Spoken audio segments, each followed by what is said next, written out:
Nifty में कहा इस वक्त है वो है रिलायंस। रिलायंस ने 1400 रुपए का क्रूशियल लेवल ब्रेक कर दिया है फिर से। 2% से ज्यादा की गिरावट फिलहाल हम शेयर में देख रहे हैं। और अगर हम पिछले 2-3 महीने देखेंगे तो रिलायंस ने तो पैसे बना के दिए ही नहीं है।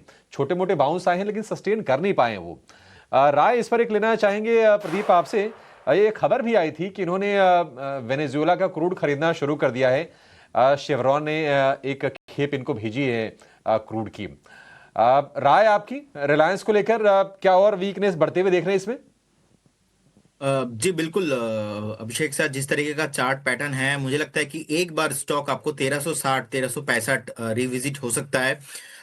लेकिन लंबे टाइम के हिसाब से मैं व्यू मेरा पॉजिटिव है, लेकिन शॉर्ट टाइम के हिसाब से देखा जाए तो जिस तरीके का 1435 1440 के आसपास का एक रेसिस्टेंस लगाया है, मैं समझता हूँ कि एक बार आपको 1360 के आसपास का आपको टारगेट आना चाहिए। और मार्केट में भी बहुत वॉलेटाइल है मार्केट, तो इसीलिए 1425 1425 के आसपास का एक स्टॉप लॉस हम यहाँ पे लगा के एक शॉर्ट कॉल भी लेके जा सकते हो। विथ पहला टारगेट ऑफ इसमें होना चाहिए 1385 एंड सेकंड टारगेट होना चाहिए 1370 तक इजीली आपको मिलेंगे।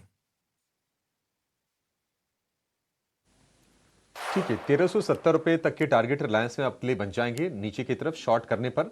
और 2% की गिरावट, तेज गिरावट रिलायंस हम देख रहे हैं। और रिलायंस ये है कि बाजार को ना अब उठने नहीं दे रहा है, क्योंकि बड़ा वेटेज रखता है रिलायंस। अगर आप निफ्टी को देखेंगे तो करीब 8.5% के आसपास का। तो ये स्टॉक प्रेशर बनाने का काम कर रहा है। लेकिन एक और स्टॉक है जिसको लेकर ना ट्रेडर या फिर निवेशक थोड़े चिंतित जरूर होंगे, और वो है इटर्नल का। 1.5% की गिरावट, और आज का जो लो है एग्जैक्टली वो 250 रुपए का है। विनीत सर, आपसे राय जानना चाहेंगे। बहुत सारे ऐसे लोग होंगे जिनको जब शेयर जब चला था ये और 370 तक गया तो लगा कि शायद बस मिस हो गई, और तब हम इसके वैल्यूएशंस को इसकी जायज ठहरा रहे थे कि ठीक है, ग्रोथ वाली कंपनी है तो ये वैल्यूएशन जस्टिफाइड है। राय आपकी क्या है सर? क्योंकि प्रॉफिट बना रही है कंपनी, बट बहुत छोटा प्रॉफिट बना रही है।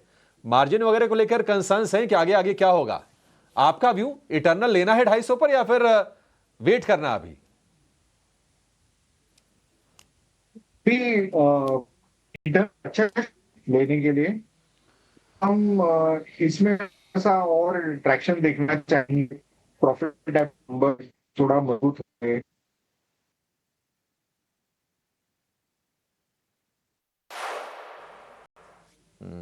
ठीक है, संपर्क टूट गया है हमारा विनीत सर से, लेकिन इस पर एक व्यू ले लेते हैं।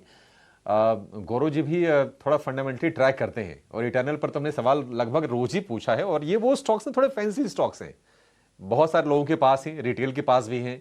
अब म्यूचुअल फंड ने अगर अपनी होल्डिंग कम की है तो रिटेल ने लिया होगा, या फिर हमारे घरेलू फंड्स ने मतलब एफआईज ने अपना बेचा है माल, तो हमारे घरेलू फंड्स ने और रिटेल ने लिया होगा यहाँ पर। इटर्नल को लेकर व्यू आपका गौरव जी, क्या इटर्नल और वीक होते हुए देखा आप देख रहे हैं, या फिर बाइंग जोन में आ गया आपके? अभिषेक जी, कहीं ना कहीं यस, ग्रेजुअली अब ये बाइंग जोन में ही एंटर कर रहा है, अपने सपोर्ट जोन के आसपास ट्रेड कर रहा है। 240 is the next immediate support level, वहां पे इसे कंसिडर करना चाहिए। और दूसरा, आप जैसे आपने के पूछ रहे थे कि एफआईआईज ने पोजीशंस काटी हैं सितंबर से दिसंबर के तिमाही में, तो वो पोजीशंस कहीं ना कहीं ऐड ऑन हुई हैं on the DII front end some bit on the public retail front as well. तो वहां से एक ऐड ऑन फिगर बनी है। ठीक है, ये राय होगी इटर्नल को लेकर। अ, एक और सेगमेंट था जो हमारे रडार पर था, वो था बॉल बेरिंग वाली कंपनीज। दरअसल देखिए, शेफलर इंडिया के नतीजे आए हैं, जो जर्मनी की कंपनी है, यहां पर उनका भारतीय कारोबार है शेफलर इंडिया के नाम से।